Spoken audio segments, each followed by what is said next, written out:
प्यारे दोस्तों नमस्कार। मैं मोहिनी आपका स्वागत करती हूँ अपनी पिछली क्लास में। हम सब ने भक्ति काल के प्रमुख संप्रदाय और उनके दार्शनिक वादों को बहुत गहराई से पढ़ा था।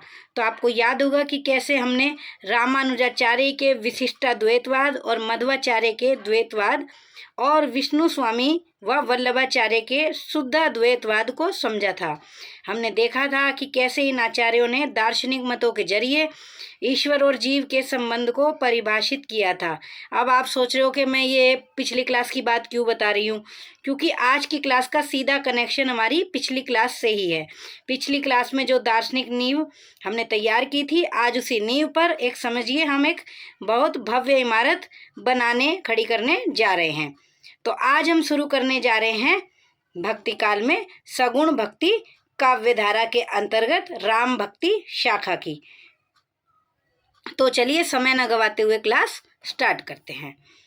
तो हम देख रहे हैं सगुण भक्ति काव्यधारा को।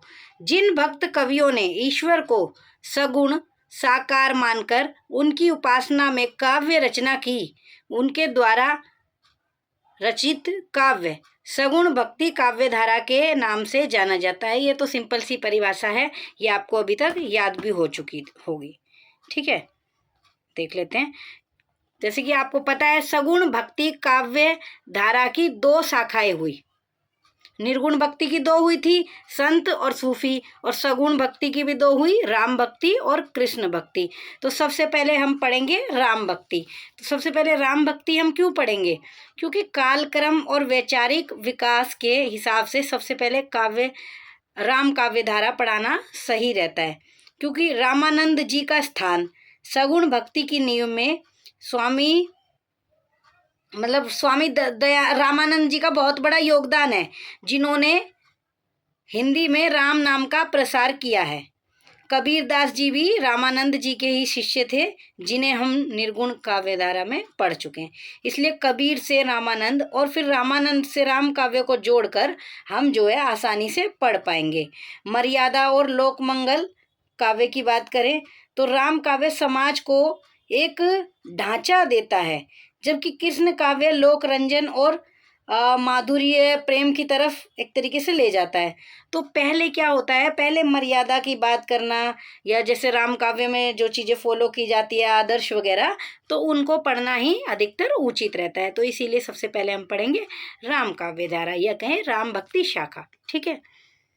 जिन भक्त कवियों ने राम को विष्णु का अवतार मानकर उनकी उपासना में काव्य रचना की, उनके द्वारा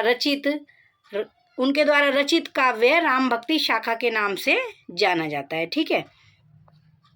तो हम सबसे पहले देखेंगे कि राम भक्ति शाखा के संबंध में विशेष क्या क्या है।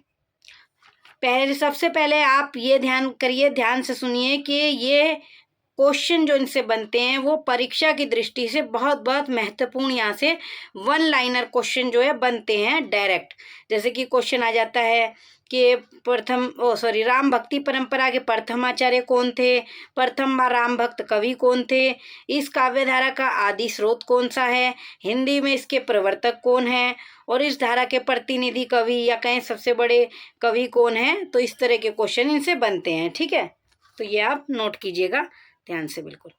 तो पहला है राम भक्ति शाखा के संबंध में विशेष तथ्य हम देख लेते हैं, नोट करते जाइएगा आप साथ साथ, या फिर वीडियो को आप पॉज करके भी नोट कर सकते हैं। तो पहला है राम भक्त कवि, प्रथम राम भक्त कवि जो कि थे नम्न अलवार। इन्हें सटकोप के नाम से भी जाना जाता है। ठीक है, इंपॉर्टेंट हुआ ये पूरा आप लगा लीजिएगा, ये वेरी वेरी इंपॉर्टेंट है यहाँ का। फिर है राम भक्ति परंपरा के प्रथम आचार्य कौन है, तो वो है मुनि रंगनाथ। फिर देखा जाए तो राम भक्ति काव्यधारा का आदि स्रोत कौन सा है हमारा, तो वो है वाल्मीकि रामायण। फिर हिंदी में राम भक्ति काव्यधारा के प्रवर्तक कौन है, वो है रामानंद। फिर राम भक्ति काव्यधारा के प्रतिनिधि कवि कौन है, तो वो है तुलसीदास। ठीक है, ये सारी इंपॉर्टेंट चीजें हैं, आप नोट कर लीजिएगा। फिर हम देखेंगे राम भक्ति काव्यधारा की प्रवृत्तियां या कहें विशेषताएं। तो पहला है राम की विष्णु के अवतार के रूप में प्रतिष्ठा। उमा एक अखंड रघुआई, उमा एक अखंड रघुराई, नरगति भगत कृपाल दिखाई। तो इस दोहे का या इन पंक्तियों का मतलब क्या है? तो यहाँ पे ये एक दोहा है और इसकी व्याख्या में अब समझें तो जैसे शिव जी माता पार्वती से, या उमा शब्द यहाँ पे उनके लिए प्रयोग किया गया है, से कहते हैं कि हे उमा, श्री रामचंद्र जी साक्षात और अखंड ईश्वर है। उन्होंने तो केवल अपने भक्तों पर कृपा करने के लिए मनुष्यों जैसी लीला दिखाई है। ठीक है। फिर दूसरा है काव्य में लोक मंगल का भाव। कीर्ति बनीति भूति बल सोई, सुरसरी समसब कह हित होई। तो इसका जो ये तुलसीदास की पंक्तियां हैं, तो इसमें ये कहना चाहते हैं कि वही कीर्ति, वही कविता और वही सच्चा धन है जिससे गंगा नदी के जैसे या गंगा नदी के समान समाज के सब लोगों का भला हो। ठीक है। फिर हम तीसरी देख लेते हैं। याद रखिएगा ये पंक्ति भी अक्सर पूछ ली जाती है, तुलसीदास जी की पंक्ति है और इम्पोर्टेंट है, कई बार एग्जाम में ये आई भी है। फिर तीसरा है समन्वयवाद। तो इसमें हम देख लेते हैं अगुण ही सगुण ही नहीं कछु भेदा, अगुण ही सगुण ही नहीं कछु भेदा, उभय हर ही भव संभव खेदा। तो इसमें जो है तुलसीदास जी सगुण और निर्गुण में समन्वय बिठाने के लिए ये दोहा पंक्ति उन्होंने कही है। ये हमने पिछली क्लास में भी पढ़ी थी, मैं दोबारा से इसका अर्थ बता देती हूँ कि इस शाखा के कवियों ने निर्गुण और सगुण के भेद को मिटाया है। तो वो कहते हैं कि निर्गुण और सगुण में कोई अंतर नहीं है, ये दोनों ही रूप मनुष्य के सांसारिक दुखों को दूर करने वाले हैं। ठीक है। तो ये भी हो गया, ये भी लाइन तुलसीदास की है। ठीक है, नोट कर लीजिएगा, वैसे मैंने पिछली क्लास में करवाई थी, इम्पोर्टेंट तुलसीदास की लाइन है।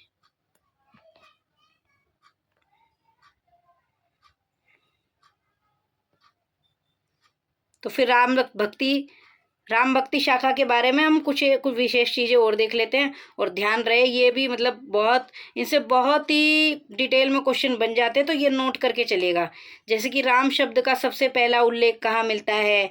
ऋग्वेद में। लेकिन ऋग्वेद में जो राम है वो क्या है, किसके शिष्य हैं, किसके अवतार नहीं हैं, उनका उल्लेख कहाँ मिलता है?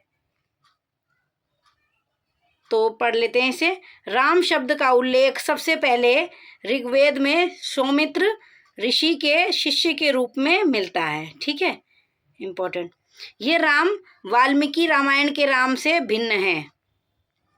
विष्णु के अवतार के रूप में राम शब्द का उल्लेख श्वेतर उपनिषद में सबसे पहले मिलता है। इनसे घुमा के थोड़े से क्वेश्चन आ जाते हैं, लैंग्वेज चेंज हो जाती है, लेकिन मटेरियल कंटेंट यही रहेगा। आपको पता होगा अच्छे से तो आप कंफ्यूज नहीं होंगे, आप क्वेश्चन का हल कर सकते हैं। संस्कृत साहित्य में राम का उल्लेख सबसे पहले कहाँ मिलता है? वाल्मीकि रामायण में। हिंदी में राम का उल्लेख कहाँ मिलता है? रामानंद की वाणी में, रामानंद के कथन में। आगे चलते हैं। तो रामानंद जो है हिंदी में सबसे पहले राम का उल्लेख करते हैं। फिर देख लेते हैं राम भक्ति शाखा की मुख्य विशेषताएं। तो राम का विष्णु के अवतार के रूप में चित्रण किया, राम का लोक रक्षक व मर्यादा पुरुषोत्तम रूप का चित्रण किया। यहाँ पे लोक रक्षक मतलब लोगों की रक्षा करने वाला, और मर्यादा पुरुषोत्तम मतलब अपनी मर्यादा सीमा में रहने वाला। जैसे अधिकतर दिखाया जाता है कई देवताओं की भी अन्य पत्नियां होती है या राजाओं की, तो इस तरीके से जैसे राम का जो उल्लेख है उनमें उनकी पत्नी सीता का ही जिक्र है, उसके अलावा कोई भी अन्य स्त्री का उनके जीवन में कोई जिक्र नहीं है। तो यहाँ पे ये मर्यादा पुरुषोत्तम रूप में माने जाते हैं। और लोक रक्षक आप जानते हैं, लोगों की प्रजा की रक्षा करना। दास्य भाव से यहाँ पे जो उनकी भक्ति की जाती है, दास्य भाव मतलब वो स्वामी और हम दास, तो इसे प्रपत्तिवाद भी कहा जाता है। खंडन मंडन की प्रवृत्ति का अभाव रहता है, समन्वयवाद में आस्था रहती है। प्रबंध काव्यों की यहाँ पे ज़्यादा रचना हुई है, अवधी भाषा का प्रयोग हुआ है, आदर्शवाद की स्थापना हुई है, शांत रस की स्थापना हुई है, शांत रस की प्रधानता है इसमें। दोहा चौपाई शैली का प्रयोग है यहाँ पे अधिकतर। इनसे भी क्वेश्चन बन जाते हैं एग्जाम में, आपको 4 दे दिए जाएंगे, पॉइंट पूछा जाएगा कि कौन सी राम भक्ति शाखा की मुख्य विशेषता नहीं है। मान लो लोक रंजन रूप यहाँ पे आ गया, तो वो यहाँ की विशेषता नहीं है, वो है कृष्ण काव्य धारा की विशेषता है। तो आपको इस तरीके से चीज़ें पता होनी चाहिए, तभी आप मतलब अलग चीज़ को हटा पाएंगे। आपको 3 पता होगी तो आप चौथी को अलग हटा देंगे, ये जरूरी नहीं आपको 4 पता हो। तो आपको पढ़ना है, इनकी बार बार रिवीजन करनी है, ध्यान से पढ़िए, नोट्स बनाइए। कुछ डाउट हो तो आप मेरे को कमेंट करके पूछ भी सकते हैं। फिर है राम भक्ति शाखा के प्रमुख कवियों को जो है हम देखेंगे। तो पहले हैं रामानंद। तो इनके जन्म काल की बात करें तो फर्रुख ने 1400 से 1470 ईस्वी इनका जन्म का काल माना है, ठीक है। फिर रामानंदी संप्रदाय अगस्त्य संहिता ने 12वीं शती माना है। जो रामानंदी संप्रदाय का समय है उसको ये आप हटा लीजिएगा, मतलब ये अगस्त्य संहिता ने उसका समय माना है 12वीं शती। आचार्य रामचंद्र शुक्ल ने 15वीं शताब्दी का उत्तरार्ध या 16वीं शताब्दी का पूर्वार्ध माना है इसका समय, ठीक है, ये याद रखिएगा। आचार्य शुक्ल का मत तो बिल्कुल इम्पोर्टेंट रहता ही रहता है, ठीक है। नागरी प्रचारणी शबाकाशी के अनुसार 1368 ईस्वी से 1468 ईस्वी के मध्य का समय माना जाता है, और यही सर्वाधिक मान्य है। यहाँ पे आपको इसका भी याद करना होगा, क्योंकि ये सर्वाधिक मान्य है किसका, नागरी प्रचारणी शबाकाशी के अनुसार रामानंद जी का जन्म काल का समय। फिर आगे देख लेते हैं। अब यहाँ पे हम जन्म स्थान की अगर बात करते हैं तो मैकालिप व फर्रुख के अनुसार इनका जन्म का स्थान है दक्षिण भारत का हिस्सा मेलकोट मैसूर। फिर रामानंदी संप्रदाय जो एक संप्रदाय है उनके अनुसार, और भक्तमाल के अनुसार, मतलब भक्तमाल में जो लिखा हुआ है उसके अनुसार, उसकी कैसे समझाऊँ आपको, जैसे जो भूमिका दी हुई होती है पुस्तक में उसमें भी समय वगैरह लिखा होता है, उसमें भी जिक्र होता है। तो यहाँ पे रामानंदी संप्रदाय के अनुसार और भक्तमाल पुस्तक के अनुसार और आचार्य रामचंद्र शुक्ल के अनुसार, HPD हजारी प्रसाद द्विवेदी के अनुसार और अगस्त्य संहिता के अनुसार इनका जो जन्म स्थान है वो माना जाता है यूपी प्रयाग में, और यही सर्वाधिक मान्य है।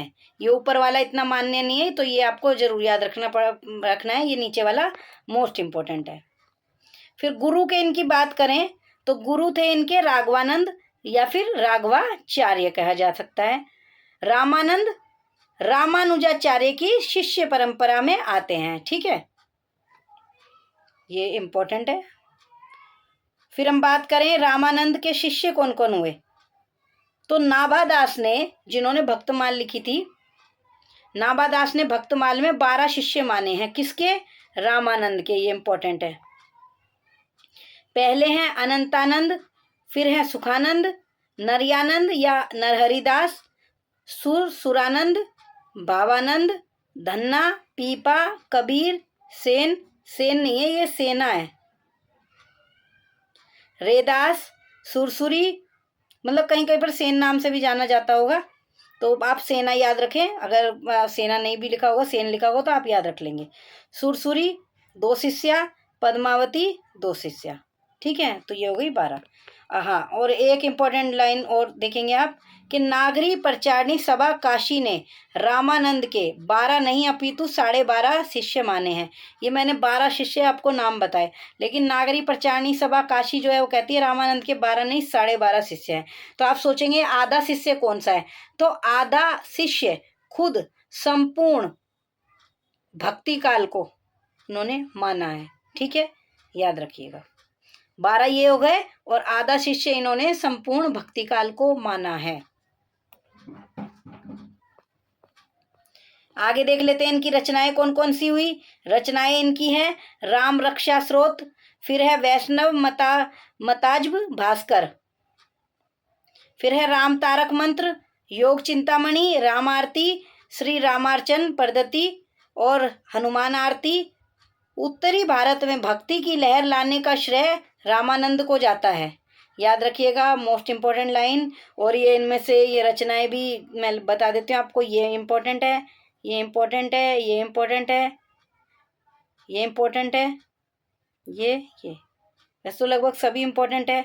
अब सभी याद कर लीजिए, पर फिर भी मैंने ये लाइन की है तो ये मोस्ट इम्पोर्टेंट। जिन हिंदुओं को जबरदस्ती मुसलमान बना दिया गया था, उनको फिर से हिंदू बनाने के लिए इन्होंने राम तारक मंत्र की स्थापना की। ये जो राम तारक मंत्र है, ये रचना जो है, उसकी स्थापना इन्होंने क्यों की, ये इसमें बता रहे हैं। ठीक है, तो ये इसलिए मोस्ट इम्पोर्टेंट हो जाता है। एग्जाम में क्वेश्चन आ जाए, ऑप्शन दिए हों तो उसमें से ये ऑप्शन आपको टिक करना है, याद रखिएगा। फिर देख लेते हैं रामानंद के बारे में विशेष तथ्य। पहले व्यक्ति जिन्होंने भक्ति के द्वार सभी जातियों के लिए खोल दिए। इन्होंने रामावत और रामानंदी संप्रदाय की स्थापना की, जो आगे चलकर रामानुजाचार्य के श्री संप्रदाय में विलीन हो गया। याद रखें, या रामावत के नाम आए या फिर रामानंदी संप्रदाय का नाम आए। ये मतलब कुछ लोग अन्य नाम से जान लेते, कुछ लोग अन्य नाम से। आगे चल के क्या हुआ, रामानुजाचार्य का जो श्री संप्रदाय था उसमें ये विलीन हो गया। हिंदू धर्म की रक्षार्थ बैरागी दल का गठन। हिंदू धर्म की रक्षा करने के लिए इन्होंने, रामानंद ने, बैरागी दल के नाम से एक दल का गठन किया था। आचार्य हजारी प्रसाद द्विवेदी ने इन्हें आकाश धर्मा गुरु कहा है। ये भी इम्पोर्टेंट, वैसे तो सभी इम्पोर्टेंट है, पर फिर भी आप मोस्ट इम्पोर्टेंट नोट कर लीजिएगा। नाभा दास ने इन्हें दसधा भक्ति का आगार कहा है। इम्पोर्टेंट, क्योंकि इनसे पहले होती थी नवदा भक्ति, फिर इन्होंने दसदा भक्ति की शुरुआत की। रामावत या रामानंदी संप्रदाय की प्रधान पीठ गलता जयपुर में है। इसकी स्थापना कृष्णदास पैहारी ने की। आचार्य रामचंद्र शुक्ल ने रामानंद को सिकंदर लोदी का समकालीन माना है। ये भी इम्पोर्टेंट है। ठीक है, ये भी आ जाता है कि इसकी प्रधान गद्दी कहाँ का है। ठीक है, तो ऐसे याद रखिएगा, गलता जयपुर में है। फिर और देख लेते हैं कुछ इम्पोर्टेंट। अब ये जो रचना है श्री वैष्णव मताब्ज भास्कर में रामानंद ने सुरसुरानंद द्वारा किए गए 9 प्रश्नों के उत्तर दिए हैं। सुरसुरानंद ने 9 प्रश्न किए, इन्होंने, रामानंद ने इस रचना में 9 प्रश्नों के उत्तर दिए हैं। इस रचना में विशिष्टाद्वैतवाद का प्रतिपादन भी है। ठीक है, याद रखेंगे, ये रचना इस दृष्टि से और भी इम्पोर्टेंट हो जाती है। एग्जाम में यही आ जाए कि वो 9 प्रश्न किसने किए थे, तो फिर वो भी आपको पता होना चाहिए, सुरसुरानंद ने, क्योंकि एग्जामिनर है, क्वेश्चन तो कहीं से ही बना सकता है। फिर आएगी बात रचना की राम रक्षा स्रोत की, तो उसमें बीमारियों को दूर करने के मंत्र एवं राम सीता हनुमान की स्तुति है। ठीक है, ये भी इम्पोर्टेंट है।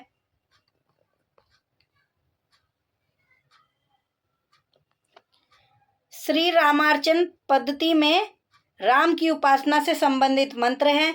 इस रचना में रामानंद ने अपनी गुरु शिष्य परंपरा का उल्लेख भी किया है। इम्पोर्टेंट। मुगल काल में जिन हिंदुओं को बलपूर्वक मुस्लिम बना लिया गया था, उनको हिंदू धर्म में वापस लाने के लिए रामानंद ने राम तारक मंत्र दिया। ये लाइन हमने अभी ऊपर भी पढ़ी थी। ठीक है, याद रखिएगा, इम्पोर्टेंट है। फिर हम देख लेते हैं कि रामानंद की चर्चित पंक्तियाँ। कुछ पंक्तियां एग्जाम में आ जाए, पूछ लिए जाए किसकी है, तो आपको पता होनी चाहिए। आरती कीजिए हनुमान लला की, ये इनकी पंक्ति है, मोस्ट इम्पोर्टेंट। फिर है मुख्य तनघर कहा कमायो।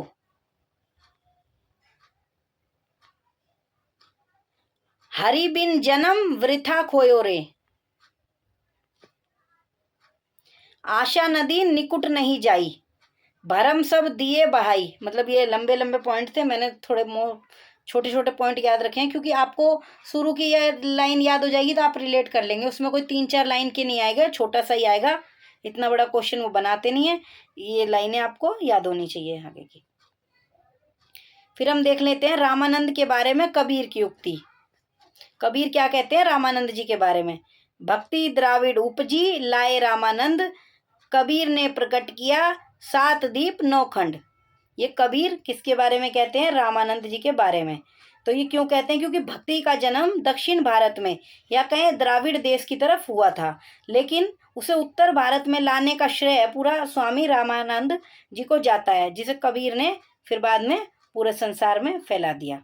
ठीक है, तो याद रखिएगा, इन्होंने क्या किया था, इन्होंने जाति पाति का भेद मिटाकर सबको शरण दी थी। जो ऊपर जो पॉइंट था कि इनको आकाश धर्मा गुरु कहा गया, क्यों कहा गया, क्योंकि इन्होंने जाति पाति का भेद मिटाया और सबको शरण दी, तो इसलिए इन्हें आकाश धर्मा गुरु कहा जाता है।